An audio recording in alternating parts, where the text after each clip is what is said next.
और चले हैं आपको दरबार शरीफ की मिज़ार दिखाते हैं, ज़ियारत करवाते हैं।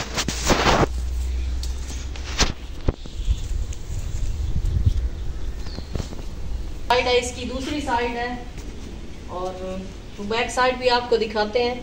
और ये तेल पड़ा है, ये आपको दिखाते हैं।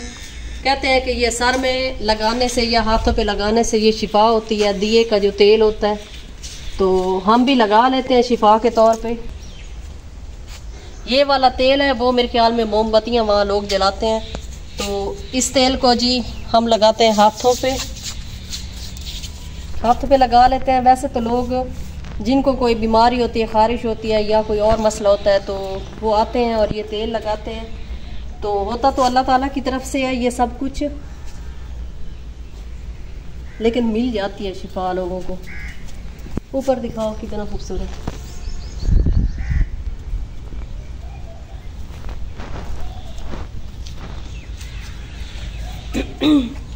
तो फ्रेंड्स चलते हैं अब मिज़ार के बिल्कुल सामने जो मेरे सबसे बड़े चचा थे उनकी कब्र है, तो वहाँ जाके फातिहा पढ़ते हैं। मेरी दादी अम्मा की भी उधर ही कब्र है और जो बाकी हमारे प्यारे हैं, हमारी जान थे, अब भी हैं, तो वो उनकी थोड़ी सी कब्रें जो है ना वो दूर हैं। तो पहले सबसे हम अपने जो चचा है मेरे बड़े, उनकी कब्र पे जाते हैं और साथ ही मेरी दादी अम्मा की कब्र है, उनकी जो है वो उनके लिए दुआएं मग़फ़िरत पढ़ते हैं, फातिहा पढ़ते हैं। चले हैं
फ्रेंड्स। ये जो मेरी दादी अम्मा की कब्र है ना, ये मेरे पैदा होने से भी पहले की बनी हुई है।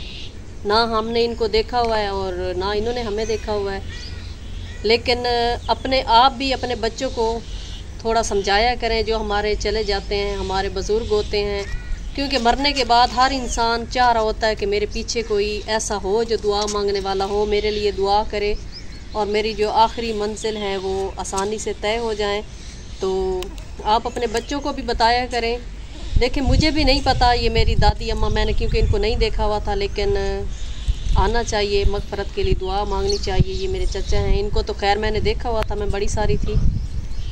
तो इनकी कब्रों पे मैंने फातिहा पढ़ ली है और बस ये चलते हैं अब आगे। मेरे भाई की कब्र है, मेरी फुप्पो की है, मेरी अम्मी की है, मेरी भांजी की है, वहाँ जाते हैं।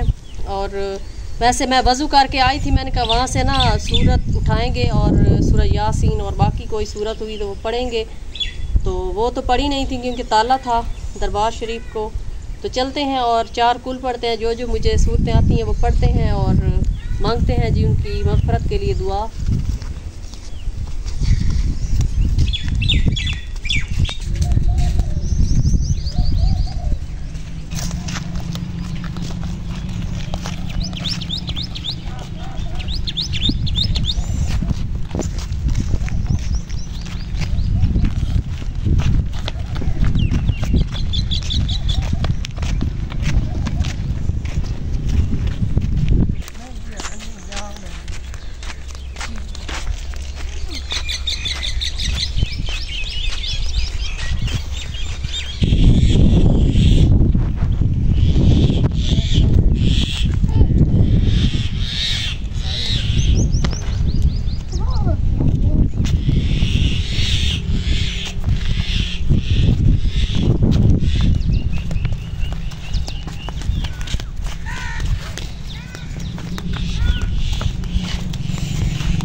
ताया बोली देख लो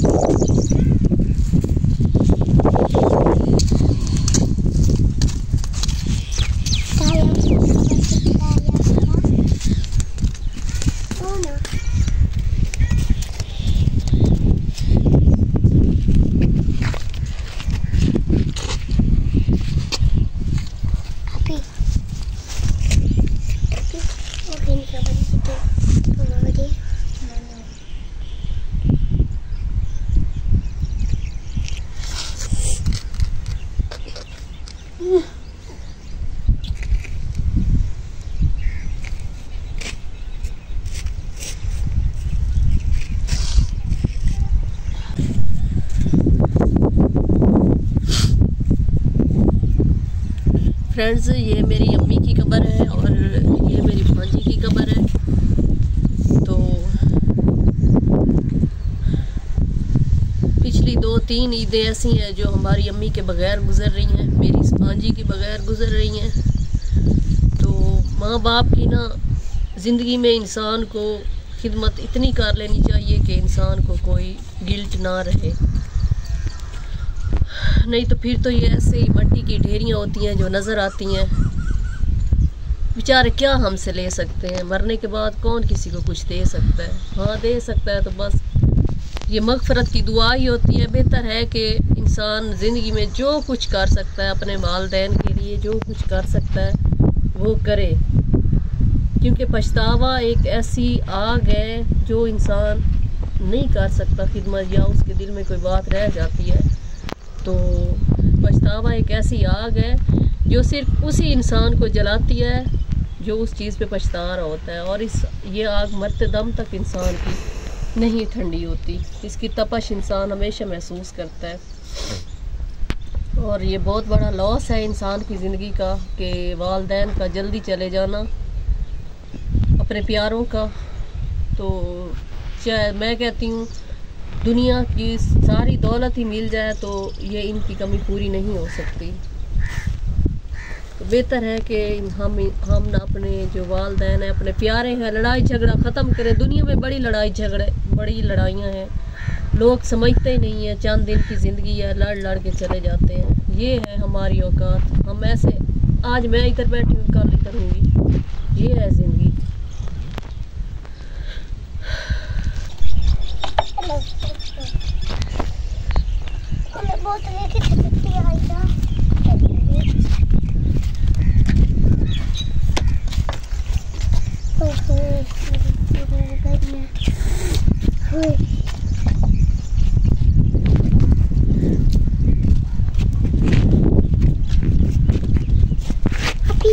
Just the tires.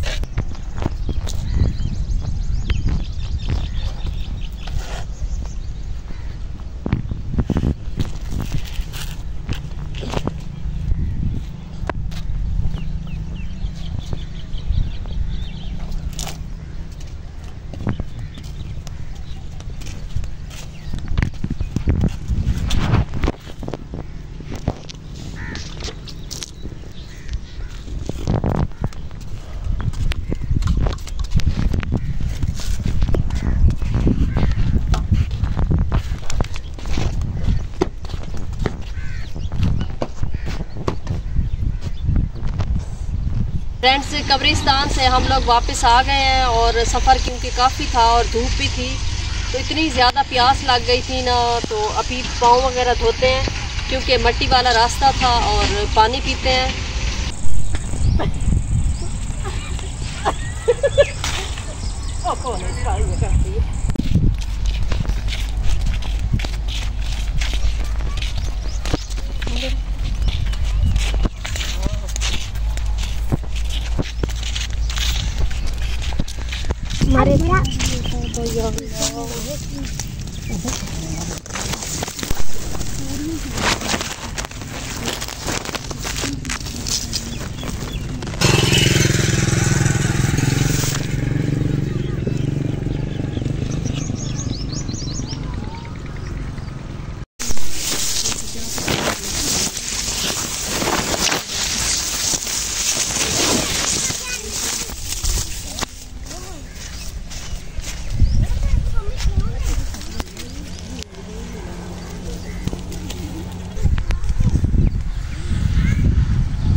मैं चखा